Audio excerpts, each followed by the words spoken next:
Le Danemark est aujourd'hui le premier pays européen à rouvrir progressivement ses crèches et ses écoles. Cette réouverture est prévue en France pour le lundi 11 mai.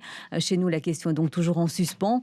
Les organisations syndicales et les associations de parents signent un communiqué commun dans lequel ils demandent que des mesures soient prises pour assurer la sécurité de tous, enfants, enseignants et familles.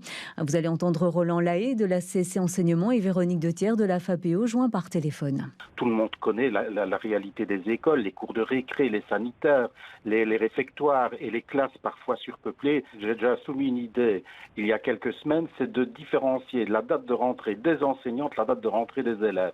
Parce qu'on ne préparera pas la rentrée, si elle doit avoir lieu avant la fin de l'année scolaire, sans l'avis des professionnels, c'est-à-dire les personnels de l'enseignement. Ensuite, il faudra peut-être prioriser, voir dans le parcours scolaire, qui doit être le premier à rentrer à l'école. Je pense par exemple à la réto. Par exemple, mais ce n'est qu'un exemple, parce qu'il s'agit d'une année diplômante, parce qu'il s'agit de ne pas mettre leur futur en jeu. Nous, ce qu'on entend aujourd'hui, c'est des parents qui nous disent « Voilà, moi je mettrai mon enfant sous certificat médical. » Si on explique, on va rouvrir les écoles, mais on va les rouvrir progressivement.